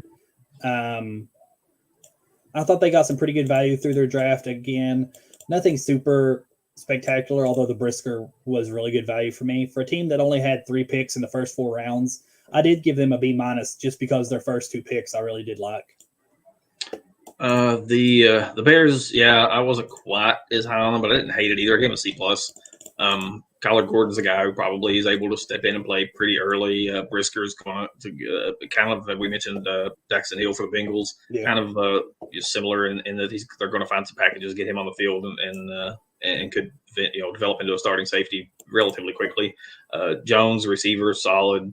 I didn't really like a lot of their later picks, or at least maybe not that I didn't like them, but there wasn't anything that really stood out for me. So many players that I was like, oh, they got really good value there. So I gave them a C plus. I did like Gordon. That's fairly close to where I had him graded, and Brisker. And I think Jones, probably plays early and often. The biggest issue for me with the Bears is that they didn't really get any offensive line help, and I think they needed that more than anything. If you want Justin Fields, we talk about Aaron Rodgers a lot. They didn't get him receivers, which we'll get to that very shortly, actually. But they got to get him some receivers. Well, they didn't really give Justin Fields a lot to work with here. They got him a third-round receiver and a fifth-round offensive lineman and a sixth-round offensive lineman, but that's really it as far as help for him in this draft. Yep. That I didn't really like that and knocked their grade down a little bit. Moving on to a team who I actually felt kind of similar to the Bears draft was the Minnesota Vikings. I really liked their first two picks in Lewis Cine and Andrew Booth. I thought they got good value on both of those guys. Ed Ingram, I had, I think, a late third on, maybe even an early fourth. Brian Asamoah, I do like. I think I had a late third on him. He's going to be one of those sideline to sideline smaller linebackers. But after their first two picks, I was not a huge fan of anybody else that they really picked. I gave them a C, even though I really do like Lewis Cine. Yeah, I think that's about where I had seen a solid value there at least. I thought Andrew Booth was a really nice pick. Now, the thing with Andrew Booth is that he's got some injuries and he didn't test. And I think that's why he fell down boards. Teams want to see the testing and want to make sure that their cornerbacks are going to be fast and they're going to be explosive and they're going to be able to change direction and open the hips and things that they want to see. And they weren't able to see that with Booth. So I think that probably knocked him down. Otherwise, he was my cornerback 3. I had him rated higher than both of the Washington kids that came out. Yeah. So I like that pick quite a bit. Ingram, I'm with you. I didn't have him quite as high. I had a fourth, I believe, on him. So a bit of a reach there. I did like Ty Chandler. I got in the 5th round. Very talented player. Had him a fourth on him, so they got a nice value on that pick. So I'm with you again. I liked their first couple picks, and then a few of the later picks were solid as well. But Ingram was really the big reach for me. I gave them a C+. And then speaking of the Green Bay Packers, a team that is always interesting to watch. I'm going to see if you agree with what I thought about them. I'm going to let you go first this time. What do you think of the Packers draft? So here's the thing with the Packers. When they made their first pick, famously, I just hated the Packers draft from a few years ago. They took a backup quarterback. They took a running back with the 2nd round. They didn't get any weapons outside of a 4th round tight end. So I hated that draft so much. And then when they made their first pick in this draft, I was prepared to, again, be like, what are they doing? They took Quay Walker, which was a reach. I had him not much farther down the board, but I had I want to say early 3rd on him. So it was a reach. In terms of maybe a late 2nd. But anyway, it was a reach. It was a full round reach on Quay Walker. And I thought, oh my gosh, here we go again. And then they picked Devontae Wyatt. Off-field issues aside, he's a really good player. If everything's cleared in that direction, then that's going to be a solid pick as just a player and on tape grade. He's good value there. He's a top 15, 20 player. So that was a solid pick. And then they got the receiver. They took Christian Watson. Now, he rose up boards later than what the players I prefer. I kind of look at him similar to the way people looked at Denzel Mims a few years ago when everybody was just sold on Denzel Mims because he shot up boards late due to this testing. So I didn't quite have Watson at that high, but I think it's a good pick in the 2nd round. They didn't reach for him in the 1st, so I didn't mind that pick. But then you add Romeo Doubs, who I had a 3rd on, or maybe an early 4th. They got good value. They got Sean Ryan, who I had a 2nd round grade on. They got Zach Tom, who was a solid player. They got Kingsley Enagbare, who I had a 4th on. They got him earlier. They got Jonathan Ford, who I liked. They got Rasheed Walker, who I had graded, I think, a 5th. So they just started getting value with picks over and over and over again. And by the end of the draft, I really liked their draft, and I have them as an A, and they're the 5th highest team that I graded. I really, really like this draft. And I did not initially think I would say that. I wasn't as low on Quay Walker as you. I like him. I do think that there's a chance he ends up being the better Georgia linebacker in the pros, even injuries aside. He's very talented. Devontae Wyatt is a good player. 28th is good value on him. But then I wasn't a high on Christian Watson either. I did have a late 2nd on him. But from that point on, I mean, they just absolutely hit value after value after value. Sean Ryan, I had a 2nd round grade on. Romeo Doubs, I had a 3rd on. Zach Tom, I had a 3rd on. Kingsley Enagbare, I had a 3rd on. Jonathan Ford, I think I had a 5th on. Rasheed Walker, I had a 4th on. I mean, they just hit value after value after value. And these are all guys that are going to be able to give you snaps early too. They're not guys that you're going to look at and go, well, they got to, they've got to do this before they can play. These are all guys that can come in right away and play for you. Guys that have a lot of snaps under their belt. It was great. They didn't reach on. I thought at 22 there was no receiver that they should have took.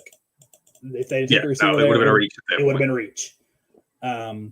28, I thought you might have been able to take a George Pickens, and it'd be okay. I would have been okay. If they had picked at 22, it probably would have been Christian Watson, and they were able to sit back and wait and get him. Yeah, a few picks later. Absolutely. Now, if I was them, I would have not traded my 2 seconds away to move up for Watson. I think that hurts them a little bit for me. Would they have got Watson that far back? No, probably not. But I don't think that there's a huge difference between him and some other guys that were taken in that range. George Pickens, Sky Moore, those guys. Moore would have been a really nice pick still at that spot as well if they had not traded back. But I gave them an A-. I really, really liked their draft when I did not expect to. Yeah, same. Moving on to another team that ended up getting good value at quarterback, in my opinion, the Carolina Panthers. A lot of talk of them. Were they going to take a quarterback at 6? What were they going to do? And they stuck to their guns. They didn't. They took Ike Ekwonu, who was tackle 1 for a lot of people. I had him as a top 10 player. He wasn't my tackle 1, but he's a very, very good prospect. Could come in day 1 and play for you. And then they set pat, and got Matt Corral in the 3rd, which I thought was great value. I like Brandon Smith in the 4th. I thought that was good. I like Barno in the 6th. I like Cade Mays in the 6th. I think they got good value at all of their picks. They only had 6. So it wasn't, a draft where they had a ton of picks, because they did trade for Sam Darnold, which I'm not even going to get into that. But for the picks they had, I thought they did very good. I gave them a B. Yeah, and I wasn't quite as high on it, and that's mostly because of Ekwonu. I'm not sure he's going to be a left tackle in particular in the NFL, and maybe they don't need him to be, and that's fine. But he was my tackle 3 overall, so it was a little bit higher for me. I thought they could have picked Neal or Charles Cross, either one, and I would have liked both of those picks more. But I didn't hate Ekwonu. I think even if he doesn't pan out as tackle, I think he could be a really good guard. Oh, yeah. So it's not as if they're going to get the complete shaft on that pick. Now that was the only high pick they had. Their next pick wasn't all the way to round 3, as you mentioned. They had Matt Corral. Now I had a 3rd round grade on Matt Corral, so they got about where the value was about right. I know there's a lot of upside with him. Big arm, good athlete.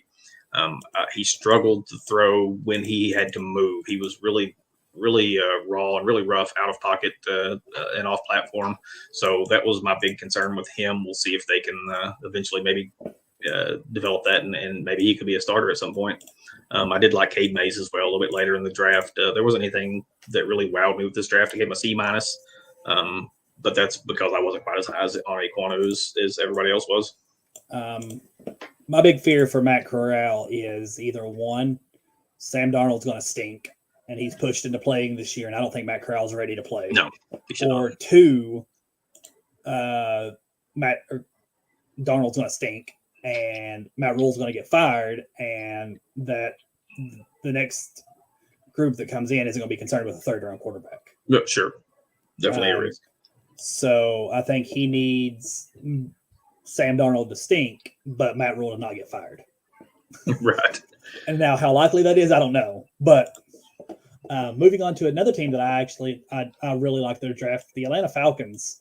A lot of people I think Drake London was one of the receivers that you could argue was receiver 1. Him, Burks, Wilson, Williams, even some people had Olave. I didn't have a real issue with any. They were all very, very closely grouped together. I like that he's another big guy. You've now got him and Pitts, who teams are going to have to guard, and that's not fair. I like Arnold Ebiketie from Penn State. I think he gives you a athletic edge rusher that can come in, and Lord knows if they need somebody that can get to the quarterback. And they double dip with D'Angelo Malone, who is another edge pass rusher that I like. Really, really bendy guy that can get around the edge. And then in between those two picks, they had Troy Anderson, who was a super athletic linebacker, and Desmond Ritter, who I thought was a great pick at 74 for them. He can come in, sit behind Mariota, and take over, or he's a guy who I think of the quarterbacks outside of probably Pickett is probably the next ready to play. A several-year starter there at Cincinnati. He does have some things to work on. Not He's got super accuracy consistent issues for me. That's the biggest concern for me is, and we've seen, that can kind of go either way. Obviously, we saw very famously Josh Allen develop from a not accurate college quarterback to an accurate pro, and then has become a superstar. So we'll see. But that's why I had Ritter down on my board. I think I had actually a fourth on him. So I guess in that context, it's a little bit of a reach, but it's not one that I would punish very much in a grade because it's quarterback, and quarterbacks. Right. If you find one you like, you take him when you can get him. You don't sit around and wait and play the game at that position. So, and I did like the Falcons draft as well. Drake London was my receiver number 2. Ebiketie was I had a fairly early second roundish grade on him. So, not a bad pick there. I didn't actually get to watch Troy Anderson, so I saw what the Bleacher Report guys really loved that one. So we'll see where that goes. Ritter is what he is. I like D'Angelo Malone. I like Tyler Algier, where they got him at in the 5th round was solid value. So I like Justin Schaefer too, honestly. I had a B+ for the Falcons. I think I had a B+ as well. Now moving on to a team that I'm a little curious. I feel like I know not exactly what your grade, but I don't feel like you're going to lock this draft. And that's the New Orleans Saints. The Saints was a tough one. It was a really hard draft for me to grade because it was a situation where they didn't have a lot of picks. They got a few guys that I liked. So it's not that they didn't pick players I like, but they got them a little earlier than what I think they should have. I had Chris Olave graded a little bit lower down. I had a 2nd round grade on him, but a high 2nd. So it's not that I don't like the player. Right. And I think he fits in New Orleans really well. They have Mike Thomas, assuming that Mike Thomas is back healthy and fully invested there.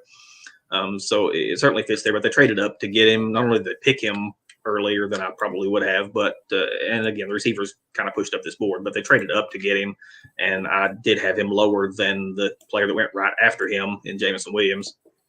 So I paid a little bit of penalty for that. I had Trevor Penning as a 2nd round grade too, so they reached a little bit for that, but I do like Penning. I think he's got great upside.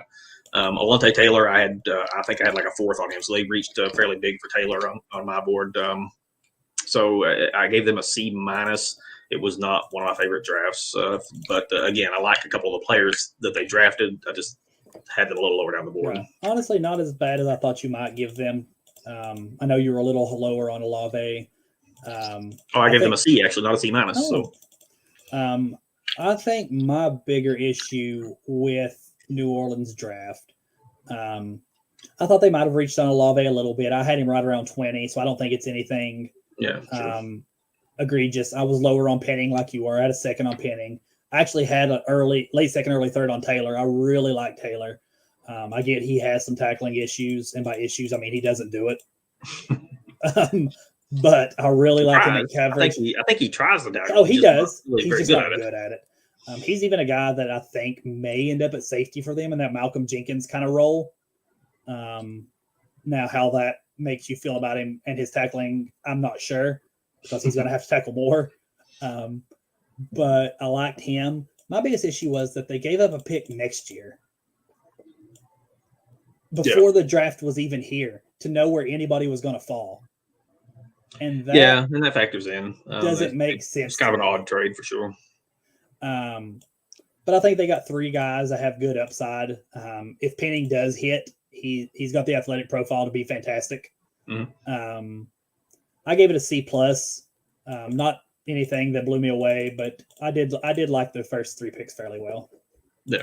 And then moving on to the Tampa Bay Buccaneers, who was another draft that was very up and down for me. I like Logan Hall at 33, a little bit early, but I get it. He fits exactly what they want. Sure. He fits that line very well. I like Luke Gadecki. I thought that was a good pick at 57, maybe a slight bit early, but a good pick. I thought I did not watch Rachaad White, so I'm not going to comment on him a whole lot. But he was not on a whole lot of the early running back lists and stuff that I saw. I like Cade Otton. He was a guy that was very high rated for me at tight end. He's going to be able to block. He almost reminds me of a Drew Sample, which this is probably about where if we'd have got Sample here, I think everybody would have been much more okay with it. Sure, yeah. Again, a fourth-round punter. Do with that what you will. But Zion McCollum in the fifth, I thought was fantastic. He was a guy that a lot of people were talking about going as early as the second round. Right. Like I said, it was a bit of an up and down draft for me. I gave him a C+. I did like Hall, Gadecki, and Otton and McCollum. They just had some picks that was a little bit of a head scratcher for me. Yeah, I think they had a few reaches on my board. McCollum, was a nice pick. Logan Hall, that's about where I had him at, right at the early second, late first range. If the Bengals had taken him at 31, I would have been perfectly fine with that. I think he would have fit in what they want to do. Yeah. Gadecki, a little bit of a reach. Rashad White, I didn't get a finalize a grade, but I think I had him more as a day 3 player. Otton, somewhere in that range for mid 4, late 4. They picked a punter in the 4th round. McCollum was really nice, so I didn't love a lot of their picks. I didn't hate. I liked Logan Hall and thought McCollum was a good pick, but overall gave them a C. Speaking of the Bengals liking Logan Hall, a lot of people called Zach Carter a poor man's Logan Hall, so that does track. Similarities, I guess, to their games. Good athletes. I think they're both good athletes. Both can move in and out. I think it's first law along the line. Carter's a good run defender. Yeah, a good tackler. Good sets an edge. And the only thing I'll say about Jake Camarda, who was the punter they took, is that he ran a 4.56 40. Do with that what you will. I saw. I saw that. That's nice, I guess. If your punter has to go down and make a tackle, he's going to get down the field quickly. But maybe they can line him up in some special packages as receivers. Fake punts from Tampa Bay galore. There you go. Moving on to another draft that, outside of one pick, I really, really liked, and that's the Seattle Seahawks. Charles Cross at 9 was fantastic. It's funny that they wait till Russell Wilson is gone to finally get go draft some offensive linemen. I like Boy Mafi in the 2nd round. I thought he was a guy that could go in the 3rd or in the 1st. Abraham Lucas in the 3rd was good value. Kobe Bryant in the 4th. And Tyreek Smith from Ohio State, I had a 4th on. Bo Melton was a guy that's, if nothing else, is going to be an explosive returner for you. And if you buy into analytics, a lot of his analytics say the closest receiver to him is Tyler Lockett. So there you go. That's worked out pretty well in Seattle. The pick I just did not get, though, was Kenneth Walker in the 2nd. I know that their running backs are free agents after this year, but they've got 4 legitimate NFL running backs on that roster already. Yeah, and in that in that lens, it certainly was a little iffier, I suppose. Value wise, I think that's pretty value good. Is fine. I had a high second on Walker. I think he's going to be a fantastic player. But yeah, you maybe could have gotten another player that's a little bit more impactful at that spot. So I can certainly understand that argument. But as far as the rest of it goes, outside of Abraham Lucas, who had a 4th on, so they reached a little bit on that. They just hit value all through the rest of the draft. Charles Cross was my number 2 offensive tackle in the draft. I had it. I think he was 6th on my board, maybe 7th. Boye Mafe, you mentioned, high second on him. I had a high second on Walker. I had a 3rd on Kobe Bryant. I had a 3rd or 4th maybe on Tariq Woolen. I had a 3rd on Tyreek Smith, I believe. So good value there. Bo Melton is a guy that's going to have a role, and they're going to find ways to use him. I really, really liked Seattle's draft all the way through. I thought outside of Lucas, and I think he has, it wasn't like it was a huge reach. I think he does some things nice. So I didn't hate that pick. He's got a really huge frame and it moves fairly well. Yeah. But they were the overall my 3rd highest graded team, and they were the 3rd. The Ravens got an A+, the Jets got an A+, and the Seahawks got an A+. That was my 3 A+ drafts. I knocked them a little bit for the Walker pick. I gave them they were right on that A minus threshold. I think I gave them an A. But I really, like I said, outside of the Kenneth Walker, and I get it, he's very good, and their running backs are all free agents after this year. Chris Carson's had some injuries. Rashad Penny's had some injuries, so I get it. I do like DJ Dallas, and they've got another kid from Miami Hurricane, Travis Homer, who I do like. So I thought that they could have waited for a running back. But if they said he was the highest rated player on their board, I would have bought it because he's very, very talented. So I gave them an A. I really, really like their draft as well. Moving on to another team that, again, did not have a first-round pick, the San Francisco 49ers were a team. They had a couple picks that I was a fan of, but overall, I did not like their draft. I was a big fan of Drake Jackson at 61. I thought that was a great pick, great value. Tyrion Davis-Price, running back from LSU, I didn't get. I don't think I watched him because I didn't think he was going to be drafted, to be honest. And he doesn't fit their scheme, the little bit I have seen on him since. They like that wide zone lateral guys, and he's just not that. Danny Gray, I do like. I think I had a 4th on him, so a little bit of a reach. I'm not mad about it.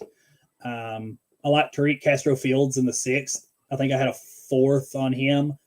The other guys were okay, nothing egregious, but nothing that I'm a huge fan of. Brock Purdy is fine at 262.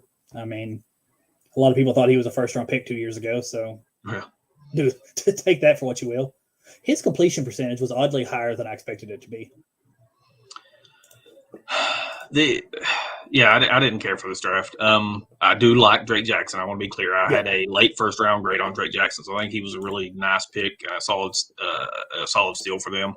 And Tariq Castro Fields, I had a little higher as well. I don't remember if I had a 5th or a 4th. It was somewhere in that. I had a day 3 grade on him, and I believe it was higher than what they picked him at. So value there.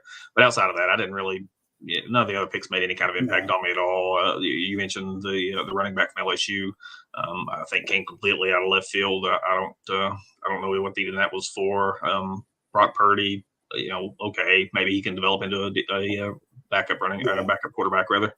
But the rest of the picks, there's just nothing there that really made me think, wow, this was a nice draft. I gave them a D+, mostly for the Drake Jackson pick. Yes, I did too, D+. And again, I do really like Drake Jackson. I think him opposite Bosa can be a lot of fun, but they just didn't do anything else that really mattered. The next to last team left is the Arizona Cardinals, another team that traded for a receiver on day one. I did not like that trade. I did not either. Outside of that, I liked their draft quite a bit, to be honest. Trey McBride at 55 is about where I figured he would go. If they will finally use a tight end, Arizona's been notorious for not using tight ends. They do have Zach Ertz, who I think Trey McBride reminds me a lot of. I think he can be a very Zach Ertz kind of player. I thought Cameron Thomas and Majay Sanders in the 3rd were both good values. Gives them a pair of edge rushers to try to replace Chandler Jones, who left. Keontae Ingram in the 6th was fine. I thought Lasada Smith would go much earlier. I had a 4th on him. And I think I had a 4th on Marquise Hayes as well. I don't think they had any pick that knocked it out of the park. I gave them a B-. If you add in Marquise Brown, probably lower it to a C+ for me. Not a big fan of trading for a receiver who's a number 2 who's going to have to be paid very shortly. I get they're wanting to give him Kyler Murray, Hollywood Brown, who he was familiar with in college, who he liked. But I thought they overpaid for it. Yeah, and I agree. I didn't factor that into my grade, but I agree with that. They doubled up at a couple of positions, and I like the players that they picked. Yeah. Even at those positions, they doubled up. You mentioned the kid from Virginia Tech, Smith. I had a 4th on him as well. Maybe even a late 3rd, but I liked him a lot. Marquise Hayes, I wasn't quite as high on as some. I think I had a 5th on him. But at that point, really good value that they were able to get him. And then the two edge guys that they picked in Cam Thomas and Myjai Sanders, both solid values. I think I had thirds on both of them.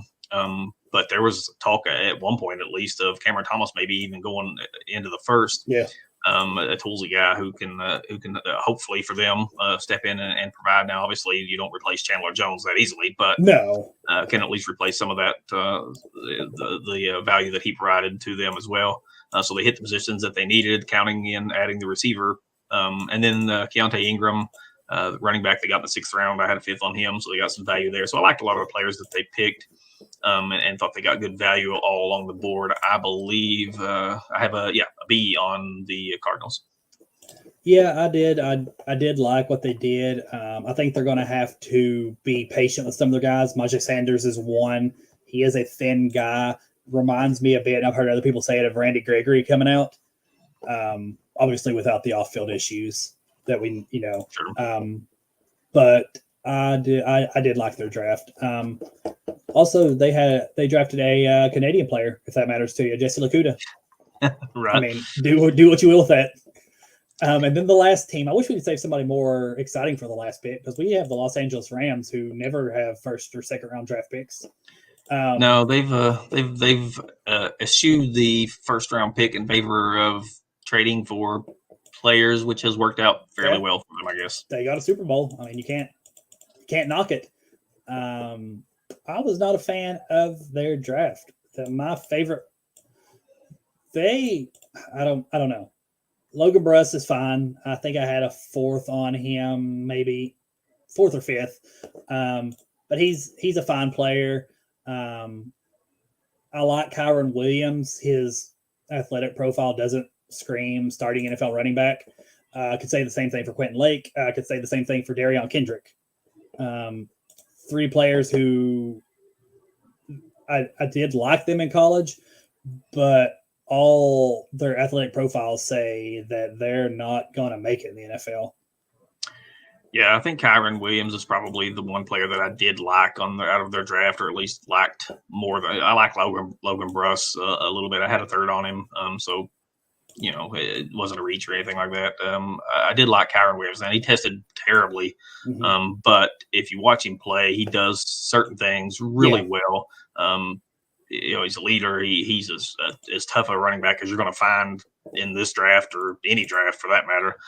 So I think if you have him do the things he does well and rely on him for that, and you don't try to use him in ways that he's not really suited for, then I think he can be a really good player for that team and find a really nice role. But outside of that, the rest of it is not. It just didn't do anything for me. I gave him a D+. But that's not the Rams don't. It doesn't matter to them. I don't want to say that, but it does. It's not the main focus of at least right now. They're not viewing this draft as, hey, let's go out and get a bunch of players that are going to help us repeat as the Super Bowl. They're getting guys that are depth and for on down the line. Yeah, I think Kyron Williams does have a role in the NFL, and the Rams could use running back depth. Cam Akers famously came back from his Achilles injury in 6 months. Hasn't quite looked the same afterwards. You hope that with a full off season he can get that explosiveness back. But yeah, I think Bruss probably makes the team and gives them some depth. Kyron Williams, I just wonder if any of these other guys are going to. A lot of that, I think there's several of those that probably don't end up making the team. Yeah. And that is it. Who are your top 3 NFC drafts? In the NFC, the Seahawks were pretty easily my favorite. I did like the Packers a lot just behind them. And then the next was, I guess a tie between the Giants and Falcons, who both got B+ grades. I would tend to agree. Seattle, Green Bay, and Atlanta were my top 3. What about your 3 least favorite, which is, I get unfair kind of in these because a lot, like the Rams didn't have any picks. Sure. So they're going to be at the bottom. Right. All of my teams that I didn't like as much, or almost all of them, or were graded lower, let's just say that, were teams that didn't have early picks. The 49ers, the Rams, the Dolphins. The one team that did was the Patriots, and they just, again, Bill Belichick is for the most part, not known for his drafts. They don't have a ton of good drafts, especially with early picks, especially at certain positions like receiver. He has a very specific type of player that he's looking for going into each draft. And so he drafts based on that.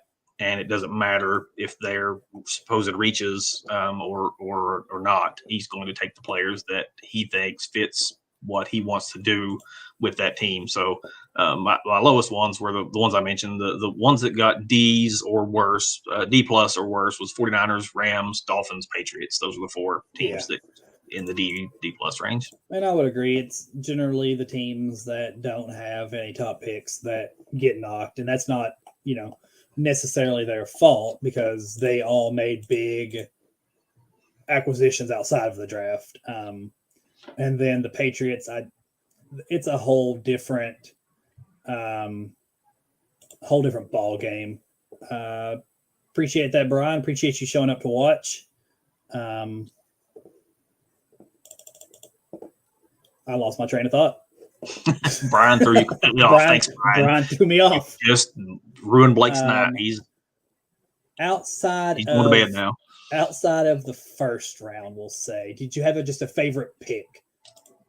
Just either a guy that fell, that's hard to say. A guy that fits kind of what you think that team's looking for. I'd have to go back through team by team and look because it's 11:30 at night and I can't really remember very well. I know Drake Jackson was one that I really liked, and that's just because we talked about him very recently. George Pickens in Pittsburgh was a pick that I really liked. I think he fits really well on that team, and I hate saying it. It makes me ill. And then if we want to go the opposite of that, I really liked Cam Taylor-Britt for the Bengals. I said before that I thought they should trade up for him, and that's exactly what they did. Maybe my greatest Twitter moment ever. I should probably just delete my account and quit on a high. Make it an NFT. I don't know what that means exactly, but do it. No, I'll look into that. Take any pick that Baltimore made outside of the punter, and I'm probably happy with it. Yeah, that certainly you can argue if Travis Jones maybe Travis Jones is the correct answer to that. Unfortunately, because he fits exactly what they want. Yeah. And they got ridiculous value on it on top of that. So certainly as good an answer as any. Sean Ryan and Bernard Raymond are two other ones that I really liked. I thought both got good value. Well, you can go down through the teams at the top of the list. We named the Ravens, Jets, Seahawks, Chiefs, Packers, Texans, Steelers, Titans, Giants, Falcons, all those teams at the very top, even down to Lions, Cardinals, Bengals, Chargers. They all are where they are in our grades. Yeah. Mostly because of those mid-round picks where they got really good players and that are impactful players fairly early in their careers. Yeah, even if you pick a great pick in the first round, it takes those mid-round and later round picks that you hit on are really what build your team. Sure. So it was an interesting draft. It was an exciting draft. It seemed like somebody was trading for something every 30 seconds. It was fun to watch. It was it wasn't as maybe a high end picks as maybe some other drafts have had, but there were a lot of really good players, and it was fun to watch. I enjoyed the process. I wish it was streamlined. I highly recommend going forward to anybody that watches this or is watching now. Watching it on the Bleacher Report's feed, I think a lot of people said that Pro Football Focus's feed also was really well done. They don't have all the commercials and all the magicians and guest pickers and all that stuff that's kind of pervaded, and you got to wait through commercial breaks to get your picks and stuff. So I highly recommend those other feeds. I think they do a really good job. I'd love to see the NFL do something, or ESPN or NFL Network rather, have some kind of somebody mentioned it the other day on Twitter to me, kind of similar to how they do the Manning cast. Yeah. Have your big spectacle draft on ESPN, but on ESPN2, sit down, have Manning if you want to bring Manning in, or some of those other pure analyst guys that are not necessarily your Sports Center guys like the ones they had on ESPN this year. Booger McFarland, please stay away from my draft coverage. And then just do a straight draft analyst where you literally just talk about the picks. You don't talk about guest picks. You don't talk about guest pickers. You don't have musicians and none of that stuff. Magicians. The Bleacher Report was very good. Really enjoyed watching Michael Felder, Connor Rogers, and Adam Lefkoe for the first couple days. And they had a lot of good football. Jason Kelsey was on there. Amon Ross St. Brown was on there. Torrey Holt was on there. Torrey Holt did a fantastic Yes. job. I don't know if the other guys and some of these it made sense to bring some guys in to talk about their specific positions, which is what they kind of did early. But Torrey Holt was on there for the day 3 coverage at least, and he was on every prospect. Like it didn't matter who they threw at him, he knew all of them, and he knew at least enough to talk about each one of them. He was amazing. Richard Sherman was on there, and he was very good. Richard Sherman did and then I will say that I also watched the Draft Network, the TDN guys. They had a very good feed. Kyle Krabs and Joe Marino and those guys were very good. Didn't have the commercials, just broke down the picks, talked about the storylines. So if you all are also tired of the everything that goes on with the NFL draft on TV, I highly recommend those guys on. I watched them on YouTube. I don't know if they were streaming somewhere else, but I watched them through YouTube. Yeah. Highly recommend it. It was very good. Training camp starts here shortly, or voluntary workouts, I guess. I don't know exactly, but I know it's all coming up. We are in a little bit of a dead period. So we will.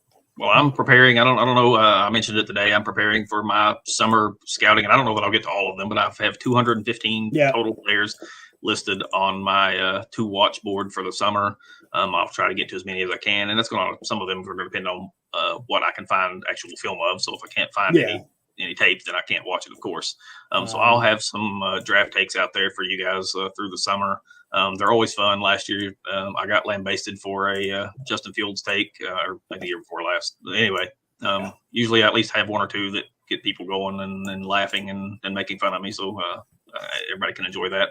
I am currently working on my very first 2023 mock draft. I know everybody's super excited for those already. Of course. There's still, we will definitely be doing a lot of work this summer on moving on to next season. But in the dead time, while things are dead in the NFL and you all do not want to watch the Cincinnati Reds be 3-19, come back and watch somebody nail my feet to the floor. Come back and watch. We're going to have a lot of shows on here coming up. Tuesday night. If you're watching, please subscribe to our YouTube page. We are going to have, if you like football, of course, we're going to have some football stuff and some draft stuff. But we're also going to have some wrestling stuff and some gaming stuff and some other fun stuff. So we'll have a lot of content up. So subscribe and check that out. Keep an eye out for us. Hopefully, if you find something in amongst all of it that you enjoy. Yes, we will be back. I know Tuesday with the second episode of the Wrestling Rewind. 1985. Yes. Check that out. Old school WCW before they were WCW. So that should be fun. It was. I've watched about 3/4 of it at this point. Very, very good show. Very different from WWE back in the day. So that'll be fun to talk about. I will be back Wednesday. The show will be live at noon. We're doing a little bit early because my guest has to be early, but BS with Blake will be here Wednesday with my guest Joe Goodberry. So everybody come check that out. If you can't watch it live, watch it later. It will be, we're going to talk we'll talk some NFL draft, obviously some Bengals. But then we're going to talk some video games, probably some Halo TV show, that kind of stuff that we all know Joe is also big into. We will be having, like he said, the video game, streams coming soon. Minecraft at the very least. Hopefully some more. I have a show that I'm hopefully going to get started either this week or next week, where every week we will be fantasy drafting something different. Those are always a lot of fun. You'll get to hear a lot of talk about movies, games. There'll be some sports stuff, drafting food, drafting candy. Always a fun conversation. Always fun to hear people's different opinions on things. I think Vance has another show in the works that he's trying to get going. Still put it together, but we'll have it up and I'll give some details out. So that'll be coming up here in the future. So we're going to have a lot of good stuff on the channel. You can check us out at Meek Bros Entertainment on YouTube or Twitch. We will be on both. Come subscribe to both. Come check us out. If you all have any kind of requests, hit us up. We will figure out a way to. You want to follow us on Twitter? Our Twitter handles are at the bottom of the screen. screen as well. Twitter's at the bottom. BMeek23 for me. At Vance Meek for Vance Meek. Makes sense. But yes, please subscribe. Please comment, like our videos. Message us on Twitter if you want to. We're both on Twitter most of the time. I'm on Twitter all day. Yeah, same. So just reach out. Anything else? I think that's it. I think you've got it covered. I'm going to go get me a snack and play some Horizon Forbidden West. Ooh, haven't tried it yet. I'm going to go see my house is quiet at the moment, so I don't know if the kids are asleep. I have a house. The rest of your house or an alternate dimension. Yes. So I'm going to go figure that out. Get a snack, and I don't know. I may just fall into Skyrim. There you go. It's my comfort game. There you go. But guys, we appreciate you tuning in and checking us out. I know at least obviously Brian has been on Twitter at Sandiamond1 NFC Doug on Twitter has been following along, and so we appreciate you as well, and anybody else that's tuning in, absolutely. And anybody else that watches it not live. You can catch it on YouTube, of course. It'll still be up, and you can go on and find it. So appreciate you guys as well. All right, guys, we will be back at least Tuesday with the Wrestling Rewind. Please come and join us, and we appreciate you guys tuning in. Thanks.